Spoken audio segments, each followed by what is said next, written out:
Hello అండి. Sweet cravings ఉన్నాయా? అయితే ఇలా ట్రై చేసి చూడండి. ఒక 2 బ్రెడ్ స్లైసెస్ తీసుకొని, నా దగ్గర గోంద్ కటేరా ఉంది. ఆ గోంద్ కటేరాని కూడా యాడ్ చేస్తున్నాను. ఈ గోంద్ కటేరా బాడీని కూల్ చేయడానికి చాలా హెల్ప్ చేస్తుంది. డైజెషన్‌కి తర్వాత ఇందులో చాలా ఫైబర్ ఎక్కువ ఉంటుంది కాబట్టి సూపర్ బౌల్ మూవ్‌మెంట్‌కి బాగా యూజ్ అవుతుంది.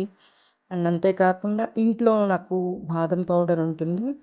అది కాస్త పాలల్లో కలిపి 1 కప్ ఆఫ్ బాదం మిల్క్ కూడా నేను ఇందులో వేసుకుంటున్నాను. ఆ తర్వాత కొంచెం అంటే కొంచెం నేనంటే ఎక్కువ తీసుకోలేదు. మీరు కావాలి అనుకుంటే కాస్త మిల్క్ మేడ్ ఇది మీ స్వీట్ క్రేవింగ్స్‌కి తగ్గట్టుగా మిల్క్ మేడ్ కూడా యాడ్ చేసుకోండి.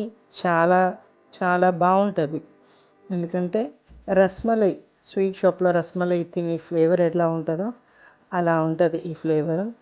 జస్ట్ మీ స్వీట్ క్రేవింగ్స్ ఇన్‌స్టంట్‌గా మీరు చేసుకోవాలి అంటే ఈ స్వీట్ రెసిపీని ట్రై చేసి చూడండి.